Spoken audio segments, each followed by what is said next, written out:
안녕하세요. 반갑습니다. 천안 시골에서 올라왔습니다. 새벽부터 이렇게 오랜만에 서울에 올라오니까 기분이 너무 좋고요. 또 우리 귀한 교회에 초대해 주셔가지고 너무나 감사하다는 말씀을 다시 한번 드리고 싶습니다. 짧은 시간에 하나님께서 저와 또 저희 공동체 교회에게 주셨던 은혜들을 함께 나누고 서로 사랑함의 기쁨을 또 그 즐거움을 함께 알게 하신 기쁘고 또 즐거운 이야기들을 여러분과 새벽에 함께 잠시 나누고 싶습니다.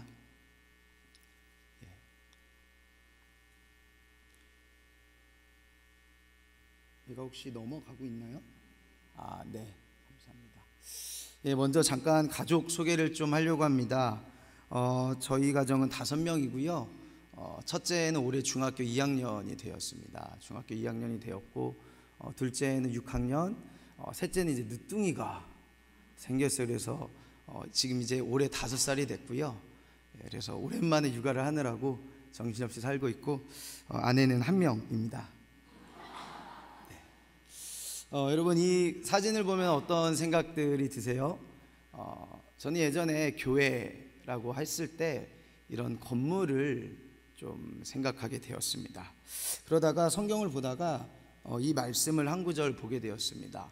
고린도 교회에 있는 하나님의 교회 곧 그리스도 예수 안에서 거룩하여지고 성도라 부르심을 받은 자들과 또 각 처에서 우리의 주 곧 그들과 우리의 주 대신 예수 그리스도 이름을 부르는 모든 자들에게 라는 이 고린도전서 1장 2절 말씀을 보면서 교회가 이 건물이 전부가 아니구나. 사실 성경적인 교회는 사람들이구나, 믿는 사람들이구나 라는 것을 제가 한번 되새김질하게 되었습니다. 그래서 이후로는 교회다 하면은 이런 사람들의 연결된 모임에 대해서 생각하게 되었습니다. 신약 성경 말씀에 보시면은 교회는 신앙 고백 위에 세우신다고 말씀하셨습니다. 제가 이렇게 좀 포인트들을 좀 두껍게 한 글씨들이 있는데요. 이 말씀을 보시면은 교회가 어디 위에 세워지는지를 저 여러분들이 발견하실 수가 있습니다. 교회는 우리 성도님들의 신앙 고백 위에 교회가 세워지는 줄로 믿습니다. 이 교회에서 특별히 제가 좀 같이 보고 싶은 것은 내가 이 반석 위에 내 교회를 세운다라는 이 한 구절인데요. 여기서 내가라는 것은 예수님이 직접 하신 말씀으로 예수님을 의미합니다. 그래서 우리 성도님들의 신앙 고백이 이렇게 함께 모여서 또 각 처에서 예수님을 향한 신앙 고백이 있는 그곳에 주님의 교회를 주님이 직접 세우신다고 저와 여러분들에게 약속해 주셨습니다. 그러한 교회를 예수님은 세상 한복판으로 보내신다고 저와 여러분들에게 말씀하고 계십니다. 이 세상 한복판으로 예수님께서 저와 여러분들을 보내고 계시는 것의 전제는 먼저는 하나님께서 예수님을 저와 여러분들에게 보내주셨음을 전제하고 있습니다. 그래서 말씀을 보다 보니까 교회가 우리는 세상 속에 존재하고 있구나. 예전에 교회라 하면은 이 예배당 안에 갇혀서 예배당 안에 사는 모든 프로그램을 열심히 참석하고 예배당 안에서 어떤 신앙생활만을 좀 저는 생각했었어요. 어렸을 때는요. 그리고 이 안에서 열심히 활동을 하고 열심히 신앙생활 하면은 교회에서 칭찬해 주셨거든요. 믿음이 좋다라고. 근데 이런 말씀들을 보면서 나의 신앙이 예배당 안에서 끝나버리는 것이 아니구나. 어찌 보면은 하나님은 예수님을 세상 한복판으로 보내셨고 예수님은 제자 공동체인 교회를 세상 한복판에 보내고 계시구나 라는 것을 좀 발견하게 되었습니다. 그러면서 이런 말씀이 눈에 탁 들어오게 되었어요. 예수께서 그곳을 떠나 지나시다가 마태라는 사람이 세간에 앉아있는 것을 보시고 이르시되 나를 따르라 하시니 일어나 따르니라.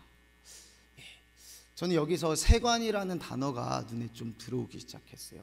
예수님께서는 세상 한복판에 나가셔서 세관이라면은 이 사람의 마태라는 사람의 일터죠. 마태라는 사람의 직장이었습니다. 직장에서 예수님을 만났고요. 거기서 반응하기 시작했고요. 예수님을 따르기 시작하였습니다. 이것이 어떻게 보면은 우리 교회 성도님들이 세상 한복판에서도 예수님을 만나고 예수님을 따르는 그 삶의 현장이 예배당 안에만 있는 것이 아니라 어찌 보면은 이 약수교회가 세상 한복판 약수동 이 한가운데 있는 것처럼 약수교회 성도님이신 또 약수교회이신 여러분들을 세상 한복판으로 예수께서 보내셨고, 그 세상 한복판에서 어떻게 예수를 따르는지에 대해서 좋은 인사이트와 영감을 주시는 말씀인 것 같습니다. 그러면서 세상 한복판에서 어떻게 우리가 예수를 따를 수 있을까, 또 이 예배당 안에서 우리 교회 공동체 안에서 어떤 것이 예수님을 따를 수 있을까라고 고민해 봤을 때에 주님께서 이 말씀을 생각나게 해주셨습니다. 새 계명을 너희에게 주노니 서로 사랑하라. 내가 너희를 사랑한 것 같이 너희도 서로 사랑하라. 너희가 서로 사랑하면 이로써 모든 사람이 너희가 내 제자인 줄을 알리라. 저는 예전에 제자 훈련은요, 성경 공부를 열심히 하는 것으로만 생각을 했었습니다. 그랬다가 이 말씀을 보면서 깨닫게 된 게 뭐냐면, 제자 훈련, 끝까지 제자 훈련은 우리가 서로 사랑함을 배워가는 것이구나. 서로의 다름을 인정하고 이해하고 또 다르기 때문에 사랑을 배워갈 수 있구나라는 것을 조금씩 깨달아가고 있습니다. 이 새 계명은 모든 율법의 완성이라고도 말씀하시면서 성경 이 모든 말씀들을 어떻게 지켜갈 수 있느냐, 이 모든 말씀들을 우리가 어떻게 순종할 수 있느냐, 서로 사랑 안에서 이 모든 말씀들을 우리가 순종하고 지켜갈 수 있다고 말씀하십니다. 그래서 성경을 딱 압축시켜 놓으면은 예수님의 대계명이 나옵니다. 예수께서 이르시되 네 마음을 다하고 목숨을 다하고 뜻을 다하여 주 너희 하나님을 사랑하라 하셨으니 이것이 크고 첫째 되는 계명이요 둘째도 그와 같으니 내 이웃을 내 자신과 같이 사랑하라. 아멘이시죠? 우리 서로 사랑하시는 교회 공동체 맞으시죠? 네, 이 서로 사랑함이 저와 여러분들이 우리 귀한 약수교회가 세상 한복판에서 그리스도의 제자인 줄을 증거하고 증언하는 삶인 줄로 믿습니다. 서로 사랑하지 않으면은 갈 수가 없습니다. 서로 사랑하지 않으면은 밖으로 나아갈 수가 없습니다. 우리 서로 사랑함으로 밖으로 나아가서 모든 민족을 제자로 삼으라는 것이 주님의 지상 명령입니다. 성경에서 말씀하시는 가장 위대한 명령입니다. 그러면서 저는 그 다음 구절이 좀 눈여겨졌습니다. 분부한 모든 것을 가르쳐서 지키게 할 때까지 어떤 누군가와 함께 한다는 것은 그 사람을 사랑하지 않고서는 결코 할 수 없습니다. 그러나 이것을 우리가 가정 안에서 또 교회 공동체 안에서 자연스럽게 배워왔습니다. 우리가 자녀들을 가르치거나 후배들을 가르치거나 또 서로 동역자들끼리 서로 가르치는 것들을 생각해 봤을 때 사랑하지 않는다면은 우리가 함구하죠. 말하기 싫고요, 가르치지 않습니다. 그러나 우리가 서로 사랑하면은요, 끝까지 책임지고 끝까지 가르치는 것이 이 말씀 안에 담겨져 있음을 보게 되었습니다. 이제부터 저희 공동체의 이야기, 교회의 이야기, 하나님이 어떻게 서로 사랑하는 삶을 여전히 가르치고 계시고 여전히 우리가 그것들을 누리고 있는지 잠깐 나누고 싶습니다. 저는 모태신앙입니다. 모태신앙이지만 부끄럽게도 교회에서 열심히 신앙생활을 한다고 했지만 성경을 보지를 않았습니다. 성경을 읽지 않았고요, 계속 사고뭉치로 살았습니다. 사고뭉치로 살다가 군대에 지원해서 가게 되었고요, 제대 한 10개월 정도를 앞두고 제가 신학을 계속 공부할 것인가 말 것인가 그 기로에서 성경이나 한번 읽고 제대한 다음에 복학을 할지 안 할지 결정을 해보자 라고 좀 결단을 했습니다. 그때서부터 성경을 제대하기 10개월 전에 하루에 20장씩 읽기로 막 결단을 했어요. 그래서 20장씩 막 읽어가면서 제가 깨달았던 것이 있습니다. 뭘 깨달았냐면은 너무 부끄럽게도 내가 그동안에 예수님이 내 삶의 주인이라고 구주라고 고백했지만 성경 가운데의 예수님의 삶과 저의 삶이 너무 다르다는 것을 좀 발견하게 되었고요. 그러면서 제 스스로 고백할 수 있는 것이 내가 예수님을 주인이라고 고백하였지만 솔직하게 예수님의 삶과 나의 삶이 크게 상관이 없다는 것을 말씀을 보면서 고백할 수밖에 없었습니다. 그러면서 회개하기 시작했고요, 회개하면서 저의 기도가 바뀌기 시작했습니다. 그러니까 그때가 21~22살 정도 됐겠죠. 그때 제 기도가 바뀌기 시작했는데, 예수님, 이제는 제가 예수님처럼 살고 싶습니다. 이게 무슨 내용인 줄도 몰랐어요, 그 당시에는. 그리고 제가 예수님의 제자가 되고 싶습니다. 그게 하나 덧붙여서 기도했던 게, 예수님의 제자 삼는 제자의 삶을 제가 살고 싶습니다라고, 뭐가 뭔지도 모르고 누가 시키지도 않았었는데 군대에서 성경을 막 보면서 그렇게 매일매일 기도하기 시작했습니다. 그때 성경을 보면서 예수님께서 제게 보여주셨던 예수님의 삶은요, 전도하셨던 삶이었어요. 그 당시에 제가 봤었던 것은 예수님이 각성과 마을들을 두루 돌아다니시면서 하나님 나라의 복음을 전파하시고 또 가르치시고 병든 자들을 고치시면서 전도하셨던 모습을 보여주셨어요. 그래서 제가 예수님처럼 살고 싶습니다 라는 기도의 내용은요, 돌아가서 또 군대에서 제가 전도하는 삶을 살겠습니다 라는 것으로 제가 이해하기 시작했습니다.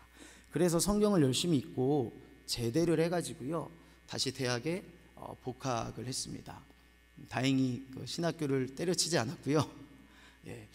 복학을 해서 뭐 하기 시작했냐면요, 그냥 내가 학생의 신분으로서 학업할 때는 학업을 하지만 나머지 시간에는 예수님처럼 살고 싶다고 제가 기도했었기 때문에요, 캠퍼스에서 전도하기 시작했습니다. 그런데 전도를 어떻게 해야 될지 잘 몰랐었어요.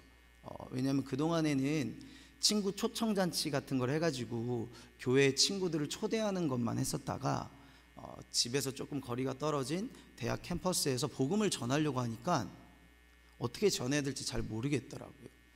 그래서 전도 폭발 훈련이라는 거 혹시 들어보셨나요? 그래서 전도 폭발 훈련이라는 것을 이렇게 받으면서 전도에 대해서 또 복음에 대해서 조금 더 깨닫게 되는 시간이 되었습니다. 그렇게 제가 그냥 학생이었기 때문에 다른 뭐 큰 뜻이 있었던 건 아니었어요. 학생이었기 때문에 캠퍼스에서 복음을 전하다가 어떻게 보면 길거리에서 복음 전하셨던 예수님을 만났었던 계기가 되었던 것 같습니다. 그렇게 캠퍼스에서 한 사람 한 사람을 만나고 또 청년들을 만나고 복음을 전하고 만났던 친구들과 함께 말씀을 나누고 기도하는 삶을 살기 시작했습니다.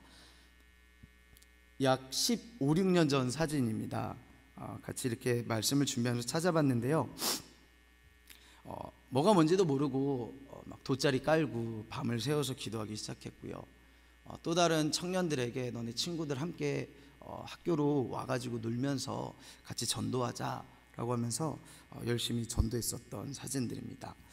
너무 감사하게 15년이 지났지만 이 사진은 이제 최근의 사진인데요, 여전히 캠퍼스에서 또 대학교에서 우리 후배들이 또 가르쳤던 제자들이 열심히 복음을 전하는 모습입니다. 그렇게 청년들과 함께 방학이 되면은 배낭 하나를 메고 세계 구석구석을 선교사님들과 연락해가지고 돌아다니기 시작했습니다. 이 모든 과정들을 지금 생각해보면 청년들이 가서 얼만큼 훌륭한 위대한 선교의 사역들을 했겠습니까?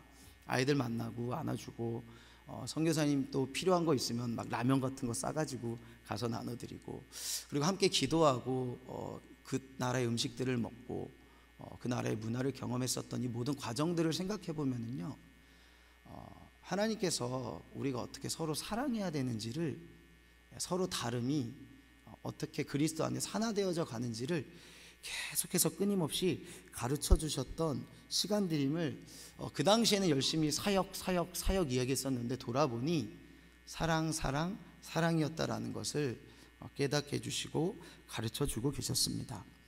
또 시대를 품고 우리가 함께 기도하자고, 북한을 품고 기도하자고 조중 접경 지역에 배낭 메면서 또 배 타고 비행기 타고 청년들과 많이 열심히 돌아다녔습니다.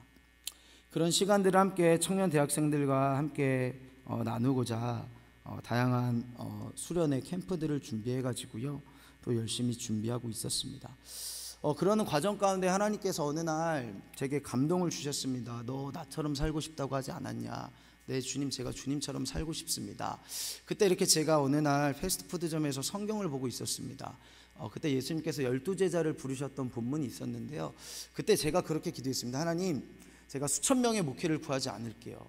주님, 제가 수만 명의 목회를 구하지 않을게요. 그걸 그렇게 기도를 잘못해가지고 여전히 낑낑거리고 살고 있습니다.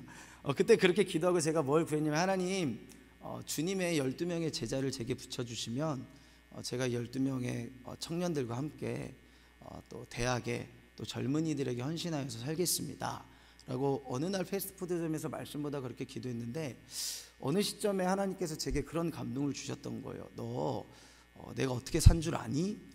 예수님 12명의 제자들과 함께 사셨죠. 너도 좀 그렇게 살았으면 좋겠다 라는 말씀을 해주시는 거예요. 그래서 이건 사탄의 음성인가 하나님의 음성인가, 내 스스로 무언가를 하고 싶은 건가 분별하기 시작했습니다. 그렇다고 사탄이 열심히 하나님께 헌신해서 12명의 그리스도의 청년들과 함께 살라는 말씀을 사탄이 줄 것 같지는 않고요. 그래서 제 스스로도 제가 그것을 원하지 않았었습니다. 이것이 주님의 뜻이구나, 그럼 순종해야 되는구나 라고 고백하면서 가르쳤던 청년들에게 이렇게 한번 연락들을 했습니다. 혹시 우리 집에서 함께 살면서 1년 정도 살면서 함께 말씀을 나누고 함께 우리가 훈련을 하고 시간을 보내면 어떨까? 그런데 그때 딱 12명의 이제 길거리 캠퍼스에서 만났던 청년들이 연락을 줬어요. 그래가지고 뭐가 뭔지도 모르게 한 집에서, 저희 집에서 10명, 그 당시 이제 12명이 연락을 줬는데 2명은 부모님의 반대에 함께 하지 못했었고요. 10명의 청년들이 일주일 동안 저희 집에서 함께 먹고 자고, 주말에는 또 각자 교회로 갔다가 다시 또 모여가지고 먹고 자고를 1년 정도 이렇게 함께 생활했습니다. 그때 저희 아내가 이제 둘째를 좀 임신하고 있었고요. 그래서 13명, 14명이 저희 집에서 1년 동안 함께 살면서 동거동락하면서 예수님을 배워가는 시간이 되었습니다. 이게 첫 해년도의 사진이 풍선을 들고 있는 사진인데요. 이제 1년 정도 살았으니까 이제 사실 더 이상 올 사람이 없었어요. 왜냐하면 캠퍼스에서 이때 한 2년 반 정도 제가 사역을 했었었고, 그 다음에 2년 반 정도 사역했었을 때 12명의 이제 청년이 저희도 캠퍼스에서 선교하면서 헌신하면서 살게요라고 반응했기 때문에 1년이 딱 마치고서는 더 이상 이제 올 놈이 없다, 올 놈들은 다 왔다라는 생각을 하고 있었죠. 근데 이 친구들이 다시 또 캠퍼스로 돌아가서 성경적 용어죠, 새끼를 치기 시작했던 거예요. 제자를 삼고 재생산을 하기 시작해서 그 다음 연도에 주님이 그만두라는 말씀이 없어서 이제 제가 직접 만났었던 친구들은 사실 올 친구들이 다 왔거든요. 근데 이제 그 다음 해에도 14명의 청년들이 또 한 집에서 살면서, 그게 이제 두 번째 사진이에요. 그래서 저 때는 이제 저희 둘째 녀석이 이제 태어나게 되었죠. 그래서 좀 그 끔찍한 사진이지만 저희 식사가 몇 끼 식사가 가정에서 이런 식사를 하면서 1년씩 굉장히 춥고 배고프고 가난한 시절들을 좀 보냈었습니다. 이게 이제 저희가 좀 집에서 지냈었던 사진들이에요. 먹을 게 정말 없었습니다. 다 청년들이었고, 저도 젊은 사역자였었고, 후원이나 제가 이런 부분을 잘 받을 줄도 몰랐었고, 그래서 그냥 하나님 있으면 주시고 없으면 기도하고 일용할 양식으로 살겠습니다. 막 주기도문을 열심히 공부하면서 이렇게 함께 추위에 떨면서 지냈습니다. 이게 1년하고 2년 하면은 망했어야 좀 그만할 텐데요. 자꾸 이렇게 재생산이 일어나고 계속해서 그 성경적 용어로 계속 새끼들을 쳐오기 시작했습니다. 계속 제자들이 제자들을 낳기 시작하였고, 그게 망하지 않고 이제 3년째, 4년째, 5년째, 6년째, 7년째, 8년째, 9년째, 10년째, 올해는 12년째가 이 훈련을 시작한 지가 12년째가 되었는데요.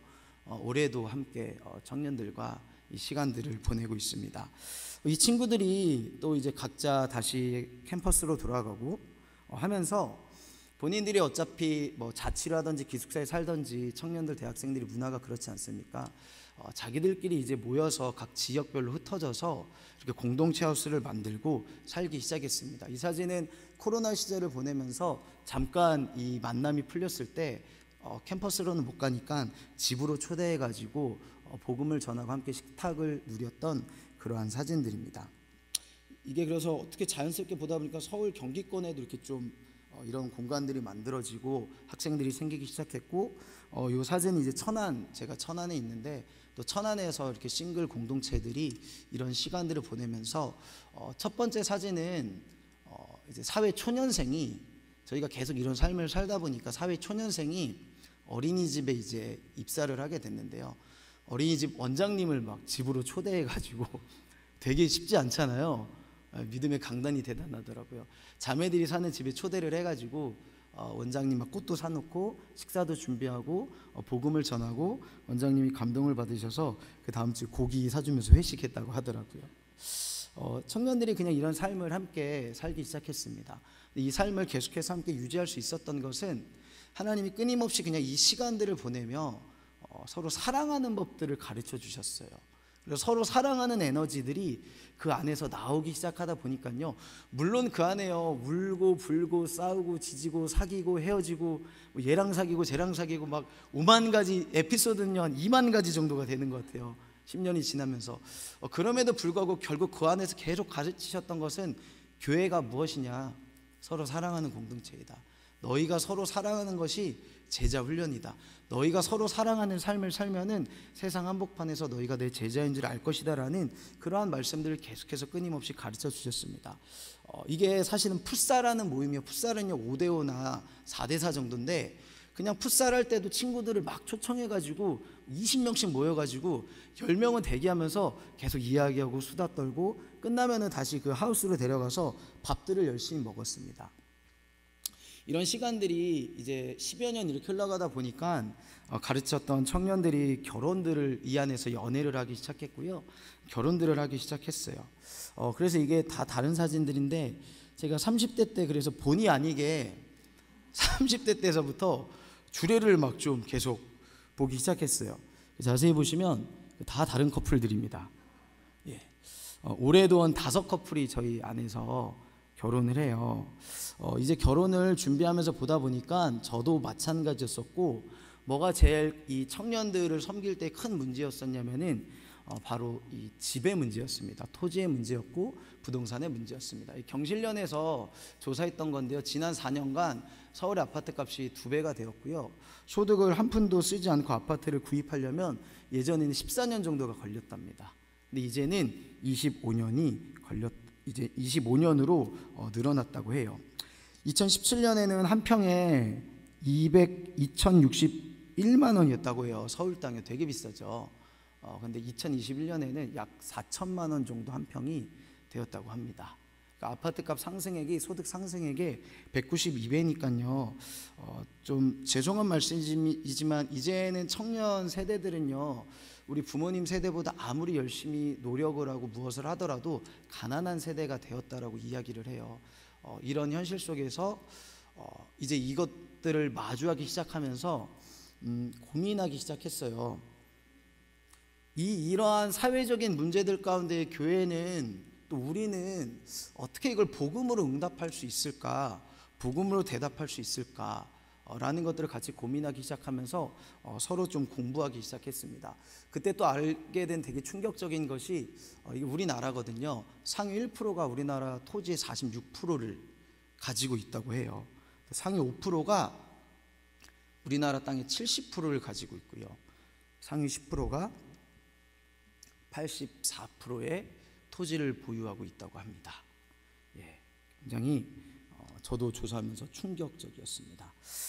그래서 지체들이 실제 결혼들을 준비할 때 집 문제가 해결이 안 되니까요, 결혼들이 좀 이렇게 밀려나고 있었어요. 가정 형편들이 괜찮은 친구들은 부모님이 좀 도와도 주시고 본인들이 취업도 해가지고 준비를 하는데, 모르겠습니다. 제 주변에 있는 우리 청년들은요, 이런 부분들을 되게 어렵게 느꼈고 고통을 당하고 있었습니다. 그래서 제가 이 친구들 어떻게 도울까, 근데 이 고통의 문제는 사실 저의 문제이기도 했었습니다. 그리고 앞으로를 내다보고 기도를 하더라도 이게 소망이 좀 잘 보이지 않고 희망이 보이지 않았습니다. 그래서 기도하면서 사회주택기금이라는 어떤 이런 단체들도 좀 알아보고, 우리가 돈을 대출을 받아서 그럼 돈을 좀 같이 모아서 공동체 하우스를 좀 지어서 주거의 비용들을 좀 보태고 또 아낄 수 있는 방법들을 좀 찾아보자라고 하면서 열심히 서치도 하고 공부도 하고 그런 것들을 찾아도 가고 방문도 하면서 준비를 쫙 했었습니다. 그래서 저희가 협동조합을 만들고 프로포즈를 하고 면접들을 보고 저리로 대출받을 수 있는 것들을 막 녹화하기 시작했는데, 제가 목사이다 보니까 그 대출을 상환 능력이 안 되는 거예요. 평가 자체가 그 당시 안 됐었거든요. 그래서 거기서도 열심히 응원을 해주는데 1차는 통과하고 2차에 가면은 3차에 가면은 결국에는 상환 능력이 없어서 탈락이 계속 됐었습니다. 그래서 이것을 저희가 한 1년 정도 넘게 기도하면서 준비를 하고 협동조합을 만들고 이렇게 했었다가 계속 탈락이 돼서 하나님께 기도했었습니다. 하나님, 이거 어떻게 해야 됩니까? 우리 청년들 이거 어떻게 해야 됩니까? 라는 좀 기도를 하고 있었고요. 그 과정 가운데 알아서는 안 될 것을 알게 돼 버렸어요. 무엇이냐면 건축비의 한 50% 정도가 인건비다라는 것을 알게 되어 버렸습니다. 그래서 기도는 했지, 기도한 대로 우리가 응답이 돼서 살아야 되지, 그러다가 직접 그럼 집을 지어볼까라는 엉뚱한 생각을 했어요. 제가 신학만 9년 했거든요. 벽에 못도 한번 박아볼 줄 잘 몰랐었는데 그런 엉뚱한 생각 가운데 저도 모르게 이렇게 막 찾고 있더라고요. 그래서 우리가 직접 집을 지을 수 있는 것은 목조주택이라는 것을 공부하면 직접 집을 지을 수 있다는 것을 알게 되었고요. 또 선배 목사님 중에 헤비타트라는 곳에 이렇게 참여하고 계시는 목사님이 계셔서 집 근처에 그래도 이게 헤비타트가 있었어요. 그래가지고 저희 전도사님 한 명이랑 둘이 가가지고 집 짓는 학교를 다녀왔습니다. 5주간의 교육을 마치고 5주간의 교육입니다. 집 짓는 모든 기술을 습득했습니다. 이게 되겠습니까? 그 다음부터는 열심히 성경을 좀 멀리, 신학을 멀리 4년 정도는 집을 어떻게 지어야 되는지, 공부는 뭐를 사야 되는지 열심히 공부하면서 시골에, 천안의 시골에 아주 자그마한 싼 땅을 청년들과 함께 돈을 모으고 그 대출을 받아가지고 땅을 샀습니다.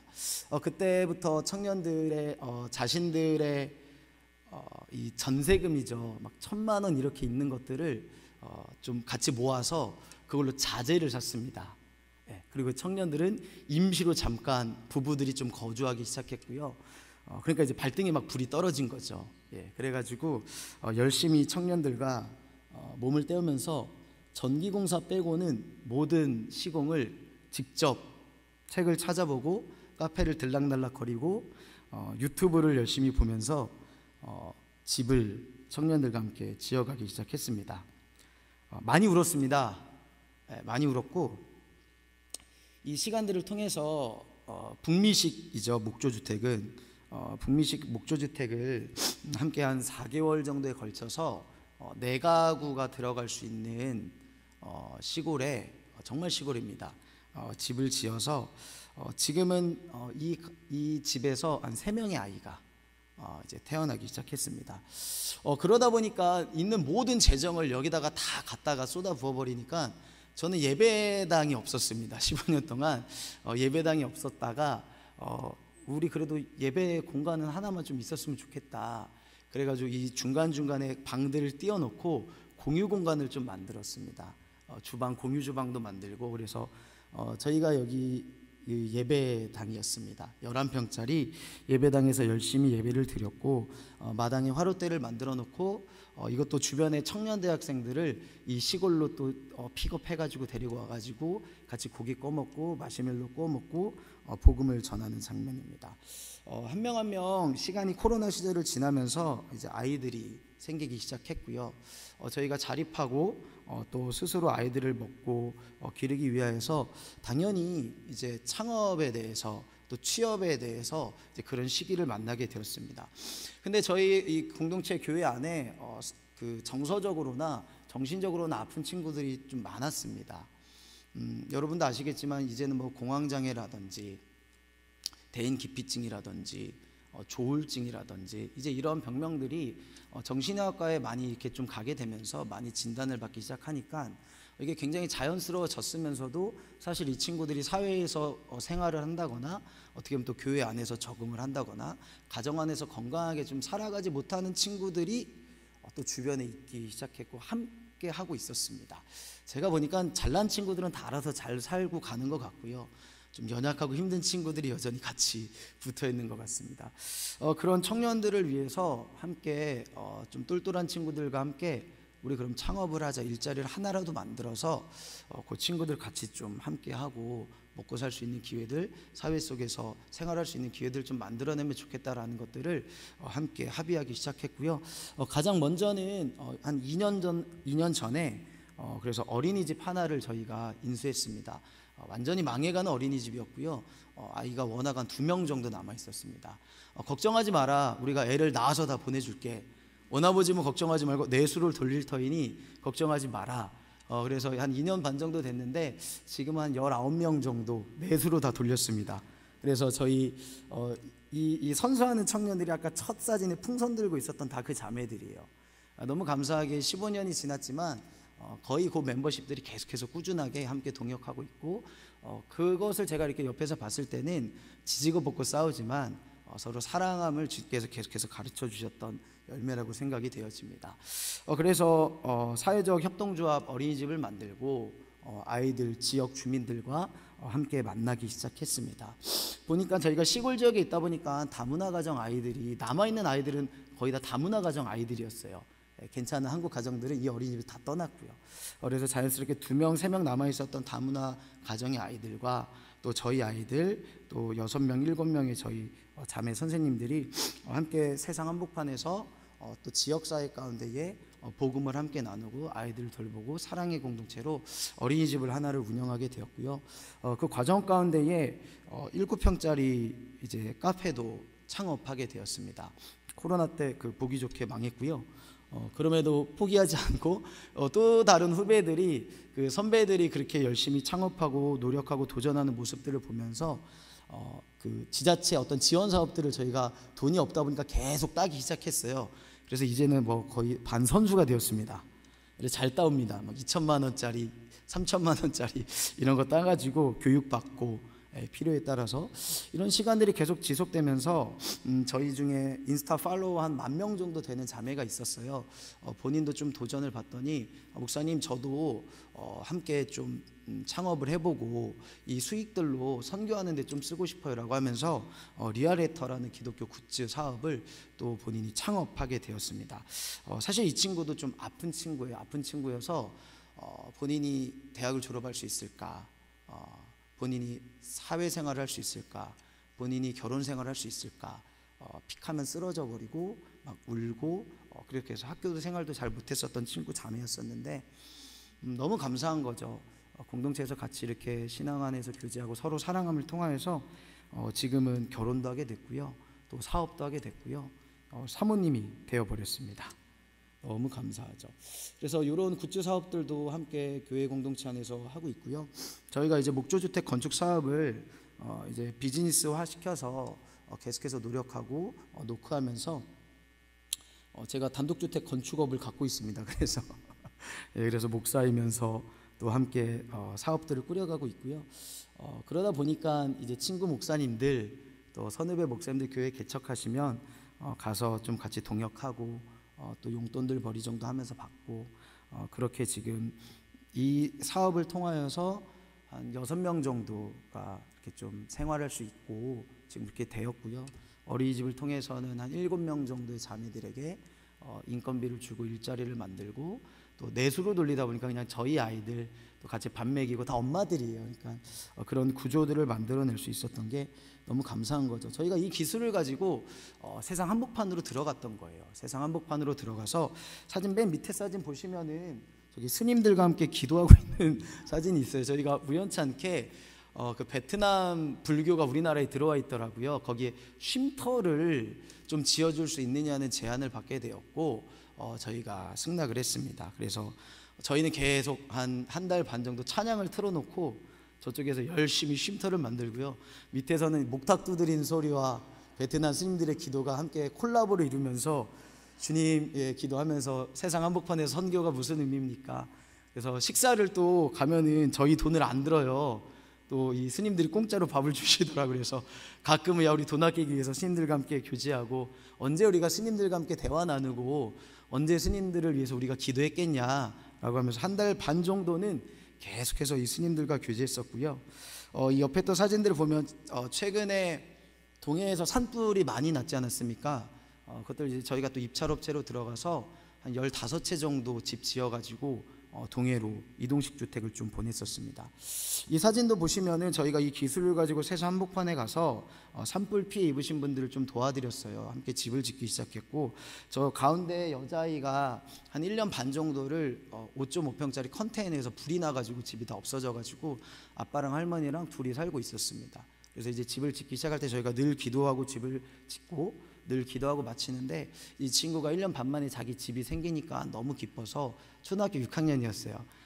이제 학교 가기 전에 커피 타서 갖다 주고, 학교 갔다 오면 제 방이 어디예요 하면서 어느 순간 보니까 이 친구도 그냥 와서 같이 기도하고, 그런 시간들을 보내면서 저희가 이 세상 한복판의 크리스찬이 사랑의 공동체로 또 직업군을 가지고 일터를 통하여서 어떻게 복음을 전하고 기쁨으로 살아가는지를 계속해서 배울 수 있고, 또 청년들에게 가르칠 수 있는 좋은 장이 되었습니다.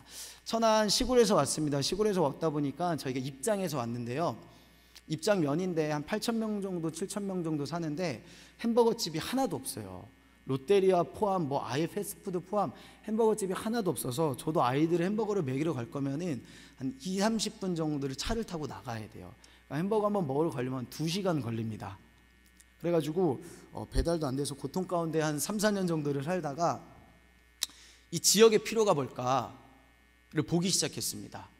그래가지고 수제버거를 배워왔습니다.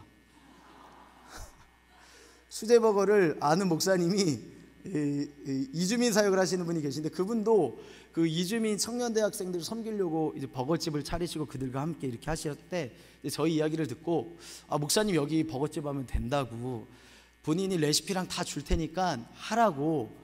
그래가지고 목사님 너무 감사합니다. 그래서 막 레시피를 막 사진 찍어왔더니 이거 2천만 원짜리인데 그러면서 막 찍어왔습니다. 그래가지고 열심히 수제버거집을 배워가지고 우리 자매들 3명, 한 명은 교회음악과 수석했습니다. 오르간 전공했고요. 한 명은 단대 스포츠 경영 차석했습니다. 2등으로 졸업했고요. 한 명은 피부 미용사였는데 불러 모았습니다. 불러 모아서 우리 버거집을 한번 해보자. 그래서 셋을 버거집을 같이. 근데 서로 사랑하니까요, 얼굴 표정 보시면요, 직업군에 살짝 변화가 있어도요, 굉장히 밝고 감사하게 시골에서 그 지역의 필요 먹거리들을 좀 채워가고 있습니다. 당연히 돈을 아끼기 위해서 직접 또 타일 다 붙이고, 또 요새 청년들 감성 중요하다고 해가지고 그 아내가 화장실도 예쁘게 하라 그러더라고요. 그래서 저는 열심히 순종하면서 같이 만들어서 이제 그 지역 시골 가운데에 청년들에게 잠시의 좀 쉼을 주고 점심시간에 먹거리들을 좀 제공할 수 있는 그 공간이 되면 좋겠다. 그 카운터 앞쪽 정면에다가 하나님은 좋으신 분이시다 라는 것을 그냥 대놓고 갖다가 붙이면서 그럼 오신 분들이 여기 주인장은 그 예수님을 믿으시나 봐요 그러시면서, 저도 너무 감사하고 재밌었던 게 직원들끼리, 다른 회사의 직원들끼리 와가지고 밥을 먹으면서 이 말씀을 보면서 사실 저희 엄마 권사님인데요, 이런 얘기를 하는 걸 제가 옆에서 보는 거죠. 그리고 저 사실 그 교회 원래 다녔었는데 안 다니고, 그러니까 이제 거기서 신앙의 이야기들을 오히려 이 문구들을 보면서 이렇게 이야기되는 것들을 저는 옆에서 보면서 재밌다, 감사하다. 그리고 어떤 분은 제가 사장인 걸 알고서 그 당시에 교회 다니시냐고, 왜 교회 다니면서 막 이제 막 그 기독교에 대해서 이제 막 그 비판을 엄청 하시더라고요. 제가 죄송합니다. 감사합니다. 좋은 말씀 해주셔서 감사합니다. 저희가 잘 듣고 또 노력하겠습니다. 그러면서 또 오히려 복음에 대해서 이야기할 수 있는 길들이 열렸습니다. 또 그 돈가스 집이 그 주변에 없었습니다. 돈가스를 먹으려면은 그 김밥 천국 가야 됐습니다. 그래가 지역에 먹거리를 만들자. 그래서 또 수제 돈가스 집을 그 바로 5분 거리에 걸어서 한 3분 내지 5분 정도 가는 거리에다가 돈가스 집을 또 만들었습니다. 또 인테리어 직접 공사를 다 하면서 그 창업할 수 있는 형제들을 도와주기 시작했고요. 그런 시간들을 계속해서 저희가 함께 공동체 안에서 세상 한복판에서 우리의 작은 기술들을 가지고 지역의 먹거리들, 지역의 필요들, 사회의 필요들을 계속해서 나눠가는 것들이 우리가 교회로서 굉장히 좀 할 일이지 않나라는 것들을 계속해서 나눠가게 되었습니다. 그러다가 이제 사람이 조금씩 그 11평에서 예배를 드리기 시작하다 보니까 이제 아기들을 낳고 이러다 보니까 공간이 좀 비좁게 느껴졌었고, 아기들이 울면은 막 이게 움직이지도 못하고 그냥 막 난리가 늘 나는 거죠. 그래서 어떨 때는 이렇게 11평에서 예배 드리다가 너무 답답하면 크리스마스 때는 뭐 파티룸도 빌려서 예배 한번 드리고, 또 한 명은 이제 세례를 줘야 됐어가지고 그럼 우리가 그냥 제주도 가서 예배 드리고 세례식을 하자 그래가지고, 이렇게 자그마한 공동체니까 가능하죠. 전교인입니다, 전교인. 예. 그래가지고 가가지고 제주도에 가서 바다에서 예배하고 세례하고 또 교제하고, 또 가끔은 또 서울에 올라와서 파티룸 빌려서 또 예배하고, 그러니까 막 15년 정도를 그냥 함께 예배하겠다고 하는 친구들, 나머지는 막 다 각자 교회들로 보내고요, 또 함께 예배하겠다고 하는 친구들과 여기저기 또 돌아다니면서 예배했습니다. 근데 이제 아이들을 낳고 이제 한 집을 짓고 정착하기 시작하다 보니까 예배당에 대한 좀 필요를 느꼈고, 그래서 작년에 주님의 참 크신 은혜로 우리가 1인당 100만 원씩 헌금하자 이렇게 얘기했어요. 아이들까지도 헌금하자 그랬어요. 그 말을 뱉고 나니까 저는 500만 원을 헌금해야 되는 실수를 범했더라고요. 그래서 막 열심히 헌금하려고 막 이렇게 같이 일하고 노동하고 해가지고 열심히 또 돈을 모아서 어쨌든 그 인건비, 건축비 이런 걸 다 줄이기 위해서 직접 그 천안의 대학가 근처에 천에 70만 원짜리 저렴한 상가를 어떻게 구해가지고 같이 직접 철거하고 또 공사하면서 저희들이 이제 또 지역교회로서, 이제는 로컬 처치로서 예배당을 이제 좀 세팅하기 시작했습니다. 저희가 그래도 이 기술을 갖고 있기 때문에 인건비 다 줄이고 자재비로 하고 공사를 한 8개월 정도를 할 것 같아요. 70평짜리 작은 공사를. 왜 그랬냐면 이제 건축하는 친구들이 와서 막 공사하다가 사업이 잡히면 돈 벌러 나가야 되는 거예요. 그러면 저희는 그냥 공사장에서 그냥 또 같이 예배 막 합니다. 사업이 끝날 때까지. 공구들 가지고 다 나가버리니까. 그리고 사업 끝나면 또 막 와가지고 부랴부랴 다시 예배당 공사하고, 그래서 작은 예배당이었지만 7개월 정도 8개월 정도 걸렸고, 그래서 늘 예배 공간에 먼지가 늘 가득했던 거예요. 공사했다가 청소했다가 공사했다가 청소했다가 그러다가 이제 야, 우리 애기들도 니네도 다 교회다, 니네도 교인들이다 임마, 다 3살이지만 나와서 예배당 청소해라. 아까 주차장 청소 목사님께서 광고해 주셨는데, 아이들도 그럼 엄마 아빠가 와서 이제 예배팀 준비하면은 애기들 물티슈 한 장씩 뽑아가지고 이거 다 닦거라. 그럼 이 친구들도 다 저희 성도거든요. 그래서 같이 청소하고 이렇게 좀 청년대학교 대학생들 근처에 있는 교회예요. 그래서 좀 소극장 형태로 예배당을 세팅해가지고 저희가 이렇게 같이 이제는 예배하고 있습니다. 소그룹 씨를 만나서 자세하게 보시면 중고등학교 전도 근처에 이제 우리가 전도 어떻게 할 거냐, 이거 계속 같이 좀 고백하고 논의하고, 예배당이 생기니까 너무 좋더라고요. 저는요 15년 만에 예배당이 생기니까 너무 좋아서 저희가 성찬도 자주 하고 함께 예배하고 함께 기도하고, 주변에 청년대 학생들이 많아서 밥을 좀 맛있게 차려서 먹고, 청년대 학생들 주일날 저희는 저녁에 저녁 식사를 하거든요. 오후에 예배를 드리고 함께 그냥 식사 자리에 초대하자. 그래서 밥 좀 먹이자. 그래서 밥을 맛있게 먹자. 그러면서 그 청년대 학생들 그냥 예배 안 드려도 좋다, 밥이나 먹으러 와라. 근데 오면은 결국 또 예배까지 함께 드리더라고요. 좋은가 봐요, 이게 분위기가. 예수원의 대천덕 신부님께서 이런 말씀을 하셨어요. 제자도 공동체, 선교의 부르심을 분리할 수 없다. 이 세 가지는 통합적이고 전인적인 우리의 소명이다. 공동체는 삶이다. 우리가 배워야 할 진리는 명제적인 것이 아니라 관계론적이며 인격적인 것이다. 코이느냐, 친교 교제를 상실해버린 교회는 하나님 나라의 모습을 실감 있게 세상에 보여줄 수가 없다. 마지막 요 한 챕터만 보고 말씀을 좀 마치려고 합니다. 하나님 나라가 어떻게 이 세상 한복판에서 드러나고 우리 또 약수교회를 통하여서 드러날까에 대한 고민과 기도를 말씀을 준비하면서 좀 했습니다.